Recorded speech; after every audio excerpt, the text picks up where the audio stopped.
আমরা জানি না আমাদের সামনে জাতিগতভাবে, বৈশ্বিকভাবে আর এমনিতেই ইউনিভার্সাল কতটুকু সময় বাকি আছে, আমরা এটা জানিও না। হাদিসে অনেক আগেই বলা হয়েছে যে এই 2 আঙ্গুলের ডিস্টেন্স যতটুকু, তোমরা আমার 2 আঙ্গুল দেখো, এই 2 আঙ্গুলের ডিস্টেন্স যতটুকু আমার আগমন আর কিয়ামতের দূরত্ব এতটুকু। নবীজি অনেক আগে বলেছেন যে আসর থেকে মাগরিব সময়টার উদাহরণ, মিসাল হচ্ছে আসর থেকে মাগরিব। এইভাবে দিন কায়েম হয় না। আমরা যদি দিন সত্যিকার অর্থে কায়েম করতে চাই, আগে বেসিক ঠিক করতে হবে। আজকে রাতে দোয়া কবুল হবে ইনশাআল্লাহ। এখন যেহেতু আমরা একটা জামায়ার মধ্যে আছি, আল্লাহর ফেরেশতারা এটা ঘিরে রেখেছেন ইনশাআল্লাহ। আল্লাহ পাক অবশ্যই আমাদের কথা শুনছেন, দোয়া শুনছেন। সবাই আগে দোয়া করি, নিয়াত করি যে এই নামাজের কথাটা আমরা কাবে চলে গেল, আজকের পর থেকে কোনোদিনও যেন নামাজ না ছুটে যায়। 7টা বিয়ে জায়েজ না জায়েজ এটা নিয়ে আপনারা প্রশ্ন করেন, কারণ হচ্ছে ভাইরাল ইস্যু, মজা লাগে, উত্তর আপনিও জানেন। কিন্তু সুদ দিয়ে যে মায়ের সাথে জেনা করতেছেন এই প্রশ্ন করেন না কেন? হ্যাঁ, বিয়ে শাদী নিয়ে প্রশ্ন করেন, দিন কায়েম নিয়ে প্রশ্ন করেন না কেন? শীতের দিনে বিয়ে করতে মজা লাগে না লাগে এইসব আলোচনা হয়, আল্লাহর জমিনের দাওয়াত জিহাদ নিয়ে কথা বলেন না কেন? যুব সমাজকে কিভাবে আল্লাহর দিকে নিয়ে আসা যায়, একটা সূত্রে গেঁথে ফেলা যায়, বলেন ওলামায়ে কেরামদেরকে কিভাবে একটা জামাআর মধ্যে আনা যায়, একটা আমিরুল মুমিনিন নিয়ে আসা যায়, এইসব চিন্তা করেন না কেন? সারাদিন কি এইসব মাসলা মাসাইল শিখতে থাকবেন? সারা জীবন এগুলোই করতে থাকবেন? সময় নাই হাতে আমাদের। এই জায়গাগুলো কে পূরণ করবে? এই জায়গাগুলো তো খালি হয়ে যাচ্ছে দিন, কে পূরণ করবে? অনলাইনে বসে বসে পোস্ট লেখা সহজ, সমালোচনা করা সহজ, একটা কমেন্ট পড়া সহজ, লাইক শেয়ার দেওয়া সহজ। এই চেয়ারগুলো আপনি এসে পূরণ করেন, আসেন। এই চেয়ারগুলো উম্মার নেতৃত্ব প্রদানকারী জায়গাগুলো আপনারা পূরণ করেন, আসেন। পড়াশোনা করেন, সাহসী হন, সবরের পরিচয় দেন, মুজাহাদা করেন, প্রশিক্ষিত হন, হয়ে আসেন, কথা বলেন, জামাআত গড়ে তোলেন, উম্মাকে নেতৃত্ব দেন, আসেন। এই জায়গাগুলো কাদের জন্য ছেড়ে দিচ্ছেন আপনারা? এই উম্মার দায়িত্ব আবু তোহাত নেন না, এই উম্মতের দায়িত্ব আব্দুল মালিক সাহেবের, এই উম্মতের দায়িত্ব এই মুস্তাকুর নবী হুজুর, ওসামা ভাই, আহমদুল্লাহ হুজুর, এই ইন্ডিভিজুয়াল মানুষদের নয়।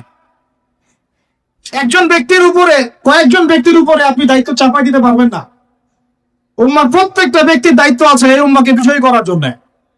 আর আপনি চিন্তা করেন, আয়নার সামনে দাঁড়ান, আয়নার সামনে দাঁড়াই চিন্তা করেন না যে সারাটা জীবনে 30-32 বছর বয়স হয়ে গেল, 40-50 হয়ে গেল, এই উম্মাহ আপনার কাছ থেকে কি পেয়েছে এখন পর্যন্ত?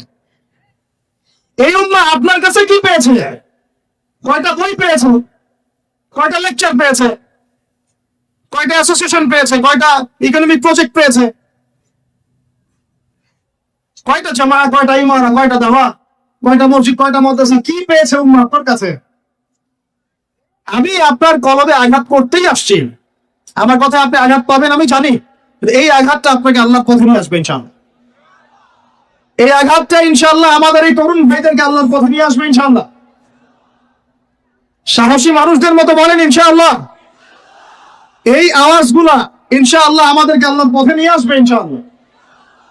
প্রত্যেক ঘরে ঘরে একজন করে হাফেজ তরুণ করেন, প্রত্যেক ঘরে ঘরে একজন গীতার মেয়েকে বিয়ে করেন, প্রত্যেক ঘরে ঘরে যে বাচ্চাগুলো হবে এই বাচ্চাগুলোকে ইসলামী শিক্ষায় শিক্ষিত করেন, প্রত্যেক ঘরে ঘরে অন্তত একটা করে আলেম তৈরি করেন। একটা আইয়ুবে দেন আমাদেরকে, একটা খালিদ বিন ওয়ালিদ দেন, একজন আপনি আমাকে ওমর ইবনে খাত্তাব দেন, একজন মুসআব বিন উমাইর দেন, একজন খুবাইব দেন, একজন মুসআব বিন উমাইর দেন। কাদের নাম বলবো? একজন তারেক বিন জিয়াদ দেন, একজন বিন কাসিম দেন। একটা সন্তান দেন আমাদের, একটা সন্তান মানুষ করেন। একটা 10টা-20টা বাচ্চা নিচ্ছি, একটাও মানুষ হয় না। আলেম পরিবারের সন্তান মুদিখানার দোকানে ব্যবসা করে কেন খাবেন আপনি? আপনার এই উম্মতের উপর দায়িত্ব আছে। আমাদের দায়িত্ব খালি মধু বিক্রি করা, দাড়ি টুপি বিক্রি করা, আদর বিক্রি করা? ইসলামের দিকে আসার সাথে সাথেই কেন আপনার দিকে চলে যান? উম্মাকে কে নেতৃত্ব দিবে? আমরা দিব? আমাদের কোনো ক্ষমতা আছে? আমাদের কোন জ্ঞান আছে? আমাদের কোন সেই যোগ্যতা আছে? আমাদের দিকে আঙ্গুল তুলতে পারবেন আপনি? কারণ আল্লাহর কসম, আল্লাহর জমিনে সবচেয়ে গুনাহগার বান্দা আমরাই। যদি আমরা সত্যিকারের নেতৃত্ব প্রদান করার যোগ্যতা অর্জন করতে পারতাম, এতদিনে আমাদের হাতে দিন বিজয় হয়ে যেত। নাই সেটা আমার মধ্যে, নাই সেটা হয়তো আমাদের মধ্যে পাচ্ছি না আমরা। আপনাকে দায়িত্ব নিতে হবে। একজন ভাই গার্মেন্টস ব্যবসায়ী, তিনি এত বড় একটা আয়োজন করতে পারেন, তার দায়িত্ব পালন করতে পারেন।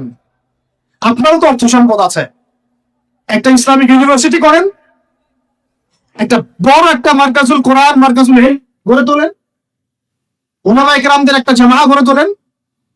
কিছু পারেন না, অথেন্টিক বইগুলোকে প্রচার করার ব্যবস্থা করেন, কিছু কিছু অথেন্টিক মিডিয়া প্রডিউস করেন। তোমরা জেনারেল লাইনে পড়াশোনা করে কয়জন বিজ্ঞানী হচ্ছ? একটা সফটওয়্যার আবিষ্কার করতে পারছি না আমরা ইসলামিক। হাতে গোনা যায় অ্যাপস, 3-4 অ্যাপস ইসলামিক। প্রযুক্তি আমাদের নিজস্ব হাতে তৈরি করা না, আমাদের স্বতন্ত্র মিডিয়া নাই। এই মিডিয়াগুলোতে কিছু হয় না, এগুলো বরং কোনো কোনো ক্ষেত্রে ফেতনাও ছড়ায় বেশি। কারণ আমার কথা মন খারাপ করুন না, কারণ আমি চ্যালেঞ্জ করতেছি আপনাদেরকে, আপনি 1000 জনকে বসান যারা দিন নিয়ে কাজ করতে চাচ্ছেন, তাদের 10% কোরআন তেলাওয়াত সহি না। কোরআন তেলাওয়াত সহি না করে আপনাকে এত বড় দায়িত্ব নিতে কে বললো? আপনি তো বুঝবেন না যে কোনটার সাথে কোনটা দিতে হবে, কি বলা দরকার, কি প্রচার করা দরকার, কি করা যাবে না। বাংলাদেশে আলেমে আলেমে দ্বন্দ্ব লাগানোর জন্য অনেক সময় মিডিয়া দায়ী হয়ে গেছে। কেন এরকম সামনে দিতে গেলেন যে অমুককে ধরে দিল তমুক? সে যদি না দিয়েও দেয়, তবু তো আমার মনে হচ্ছে লোকটাকে ভালো মনে করতাম, লোকটাকে আলেম মনে করতাম। এরকম কথা বললো আমার সম্পর্কে, আমার মনের মধ্যে একটা খারাপ ধারণা সৃষ্টি হচ্ছে। কেন আপনি সামনে দিতে গেলেন? ওর যখন চোখে পড়বে সে আবার কাউন্টার দিবে, কারণ আমরা তো মুখ থেকে পবিত্র না, মনের মধ্যে হিংসা দিয়ে ভর্তি। আমি ঘুরেছি, প্রত্যেক মহলে ঘুরেছি, আমরা এখন পর্যন্ত নফসের তাজকিয়া অর্জন করতে পারি না।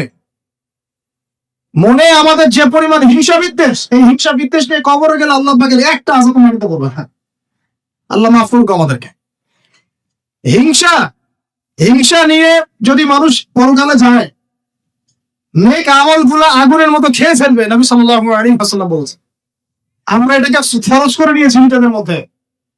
ভাই, আপনারও তো যোগ্যতা আছে, আপনারও তো কিছু করার আছে। একটা অ্যাপস আবিষ্কার করেন, একটা বই লিখেন, একটা মাদ্রাসা করেন, একটা মসজিদ করেন, একটা ইসলামিক ইউনিভার্সিটি করে তোলেন, স্বতন্ত্র ইসলামিক মিডিয়া করে তোলেন। সবচেয়ে বড় কথা, কাজ যেগুলো হয় সেগুলো বিক্ষিপ্ত হয়ে যায়। এগুলো কোনো একটা সূত্রে গাঁথা না। এখানে একটা মাহফিল, ওখানে একটা, ওখানে একটা, ওখানে একটা, এখানে একটা মাদ্রাসা, ওখানে একটা, ওখানে একটা, এখানে একটা। 4 জন 4 ভাবে চিন্তা করেন, 4 জন 4 ভাবে চলেন। এখানে একটা সংগঠন ইসলামিক, ওখানে একটা, এখানে আর একটা, ওখানে একটা। একটা ওয়াল উম্মাহ জামাআহ নাই বাংলাদেশে। তো আপনারা বলেন না আমাকে, এই উম্মাহকে কিভাবে আমরা বিজয় নিয়ে যাব? আমাকে আপনারা বলেন, ছোটখাটো প্রশ্ন করা বাদ দিয়ে আপনারা আমাকে উত্তর দেন, কিভাবে আপনি এই দুনিয়াতে আল্লাহ পাকের দ্বীন ইসলাম কায়েম করবেন? পথ পদ্ধতি কি আপনার কাছে? কি পথ পদ্ধতি, কিভাবে শুরু করবেন? তারপরে কি, তারপর কি, তারপর কি, তারপর কি, গন্তব্য কোথায়? বোনরা শোনেন, ভাইরাও শোনেন। সুমাইয়া স্বাধীন, কখন স্বাধীন? যখন আবু জেহেল তাকে বলছে যে তুই এই জন্যই ইসলাম কবুল করেছিস যে মুহাম্মাদের সৌন্দর্য দেখে তুই তার প্রেমে পড়েছিস। নাউজুবিল্লাহ, সাল্লাল্লাহু আলাইহি ওয়াসাল্লাম কি বলেছে বলেন? তুই মুহাম্মাদের সৌন্দর্য দেখেই মনে হয় তার প্রেমে পড়েছিস। নাউজুবিল্লাহ, আস্তাগফিরুল্লাহ। সুমাইয়া রাদিয়াল্লাহু আনহা তখন বাধা, হাত পা বাধা, হাত পা বের করার কোনো অপশন নেই, বাধা আছে। এক জটলা থুতু মুখে একত্রিত করে আবু জেহেলের মুখের উপর থু করে থুতু দিয়ে দিচ্ছে।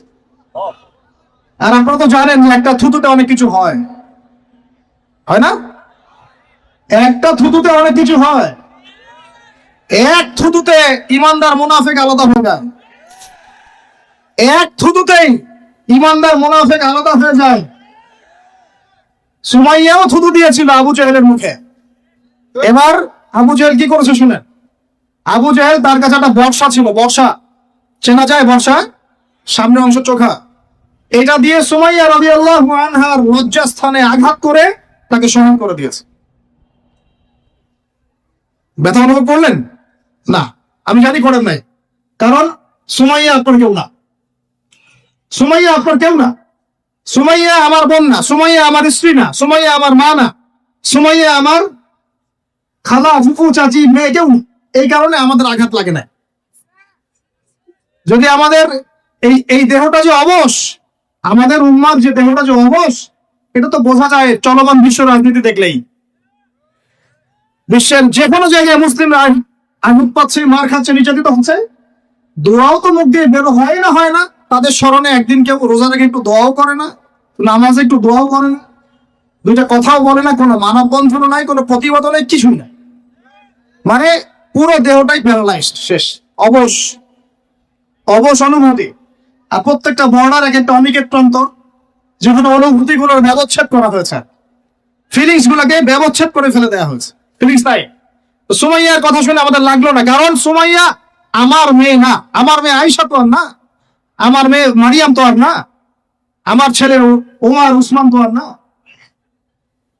সুমাইয়া তখন স্বাধীন, যখন তাকে বর্ষায় শহীদ করা হলো, সে স্বাধীন, জান্নাতে চলে গেল। জুলাইবিজ একজন সাহাবী ছিলেন, ছোটখাটো মানুষ, ইসলাম কবুল করে আসছেন খায়বার যুদ্ধের দিন।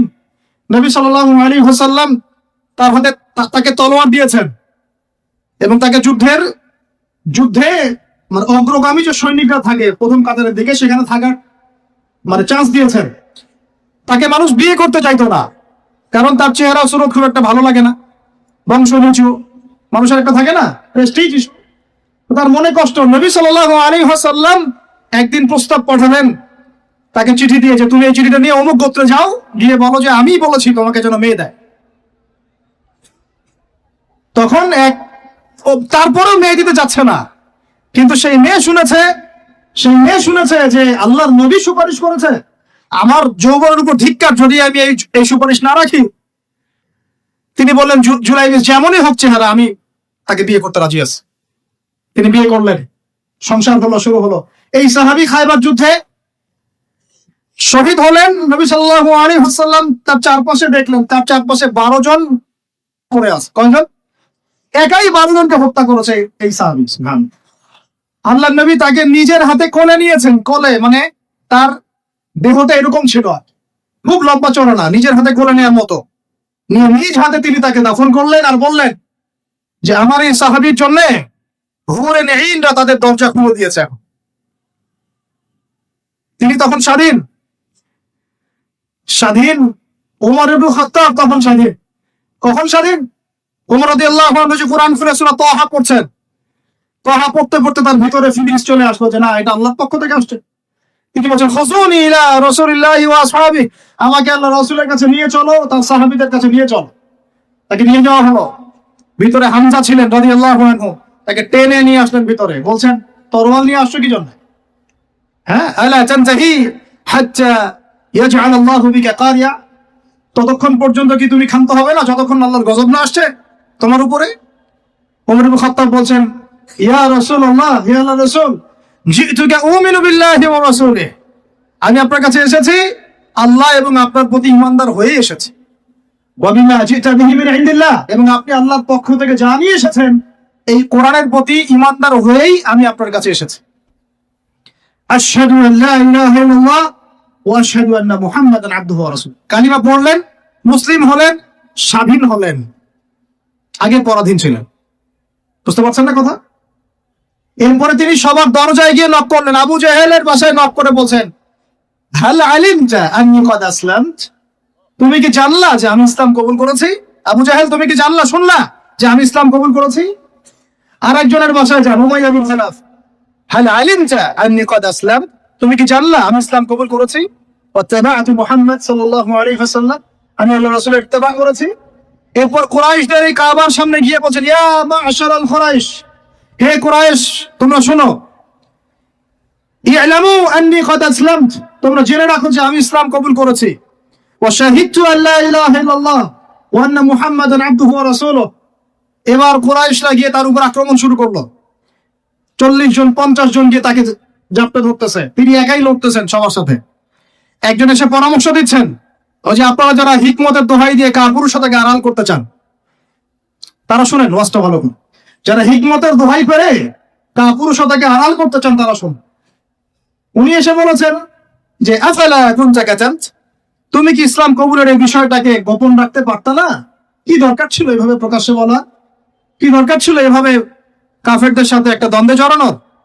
শোনেন তারপরে তিনি কি বলছেন। তিনি বলছেন যে ওয়াল্লাহি, আল্লাহর কসম করে বলছি, লা উফাররিকান্না বাইনাল হাক্কি ওয়াল বাতিল কামা ফাররাকাল্লাহু বাইনাল লাইলি ওয়ান নাহার। আল্লাহু আকবার।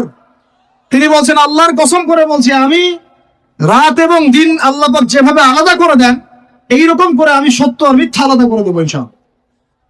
আল্লাহু আকবার। যুবক ভাই আপনি শুনুন, এই যে ওমরের কথা বললাম, এরকম একটা ছেলে আমাকে দিতে পারবেন ঘর থেকে, প্রত্যেকটা ঘর থেকে পারবেন? সাহস আছে খালি বলবে যে আমি রাত দিন যেমন আল্লাহ আলাদা করে দেন আমি সত্য মিথ্যা আলাদা করে দেবো ইনশাআল্লাহ। পারবে? তোমরা টিকটক চালাচ্ছ, পাবজি খেলতেছো, ফ্রি ফায়ার খেলতেছো, মেয়ে নিয়ে পড়ে আসো, তোমরা কিভাবে উম্মাকে নেতৃত্ব দিবা? নামাজ পড়তেছো না, সাপ্তাহিক সওয়াব তো রাখো না মনে হয়, আল্লাহ ভালো জানেন। দান সাদাকা কতটুকু করো আল্লাহ ভালো জানেন। কুরআন তেলাওয়াত করতে শিখতেছো না, কোন আলেমের সহবতে যাও না, কারণ এর কন্ট্রোলও কুফর শক্তির হাতে, এর কন্ট্রোলও তাগুতি শক্তির হাতে। আপনি এটা নিয়ন্ত্রণ করেন না, এই প্রযুক্তি আপনি তৈরি করেন না। আমরা আলাদা করে কোনো মুসলিম কমিউনিটি সোসাইটিও বিল্ড আপ করতে পারিনি অনলাইনে, পেরেছি? আমাদের কোনো স্বতন্ত্র সামাজিক যোগাযোগ মাধ্যম আছে? বলেন। ওমর ইবনে খাত্তাবের মতো একজন স্বাধীন মানুষ দেন। হামজা রাদিয়াল্লাহু আনহু স্বাধীন কখন? আবু জেহেল আল্লাহর নবীকে একটা আঘাত করেছে, বলেন নাউজুবিল্লাহ, সাল্লাল্লাহু আলাইহি ওয়াসাল্লাম। আপনারা তো জানেন তার পিঠের মধ্যে উঠে নাড়ি ভুঁড়ি দেওয়া হয়েছে, চাপানো হয়েছে। তো এই দৃশ্য একজন দাসী দেখেছে, হামজা রাদিয়াল্লাহু আনহু স্বীকার করে আসছেন, তাকে বলছে তোমার ভাতিজাকে এইরকম আঘাত করেছে আবু জেহেল। আবু জেহেলের নাম কিন্তু আবু জেহেল না, আবু জেহেলের নাম আবুল হাকাম। সেও কিন্তু আল্লাহকে বিশ্বাস করতো। আপনারা মনে করবেন না যে সে একদম এই ছিল বা খ্রিস্টান ছিল, এমন না। সে আল্লাহকে বিশ্বাস করতো, কিন্তু আল্লাহ পাকের বিধান মানতো না। এখন হামজা রাদিয়াল্লাহু আনহু বলছেন ওয়া ফাআলা যালিক, সে কি সত্যিই কাজ করেছে? হ্যাঁ সত্যিই কাজ করেছে। আচ্ছা চলো দেখা আবু জেহেল কোথায় আছে। তিনি ঘোড়া ছুটাই গেলেন কাবা ঘরের সামনে, গিয়ে বললেন যে তুমি আমার ভাতিজাকে গালি দিয়েছো, তুমি আমার ভাতিজাকে আঘাত করেছো, জেনে রাখো আমি আজকে থেকে আমার ভাতিজার দিনের উপর আছি। এই কথা বলার সাথে সাথে তার উপর আক্রমণের চেষ্টা করা হচ্ছিল, তিনি নিজে একটা ঘুষি দিয়ে আবু জেহেলের একটা দাঁত ফেলে দিলেন। আর দাঁত যে পড়ে গেছে কিনা সিরাতের কিতাবে এটা স্পষ্ট নাই, কিন্তু আঘাত একটা ঘুষি দিয়েছেন এটা স্পষ্ট। ঘুষি দিয়ে বলছেন রুদ্দাহা ইনিস্তাতা, রুদ্দাহা ইনিস্তাতা, যদি সাধ্য থাকে এই ঘুষিটা আমাকে ফেরত দিয়ে দেখাও, সাধ্য থাকলে আমাকে আরেকটা আঘাত করে দেখা। আকুলু মা ইয়াকুল, আমি তাই বলি যা আমার ভাতিজা বল। শাহিদতু আল্লা ইলাহা ইল্লাল্লাহ ওয়া আন্না মুহাম্মাদান আবদুহু ওয়া রাসূলুহু, আমি সাক্ষ্য দিচ্ছি বা দিলাম আল্লাহ ছাড়া কোনো ইলাহ নাই, মুহাম্মদ আমার ভাতিজা আল্লাহর রাসূল। তোর সাধ্য থাকলে আমাকে ঠেকা। এরকম জেনারেশন দিতে পারবেন? আপনার ছেলেটা কি এরকম? আপনার ভাইরা কি এরকম? এই আমাদের মায়েরা তাদের সন্তান কি এরকম? যে মেয়েদেরকে ঘরে নিয়ে আসছেন এই মেয়েগুলোও কি সুমাইয়ার মতো? উম্মে আমারা একজন নারী সাহাবী, উম্মে আমারা উহুদের যুদ্ধে চতুর্দিক থেকে আল্লাহ নবীকে আক্রমণ করা হচ্ছে, তিনি একাই তীর ছুটছেন। মহিলা সাহাবী, নারী সাহাবী, আমাদের নারী মেখলি দেয় বসে বসে বয়ফ্রেন্ডের জন্য। আমাদের নারীরা ঘরে বসে বসে মেহেদি দেয়, পার্লারে যায় বয়ফ্রেন্ডের জন্য।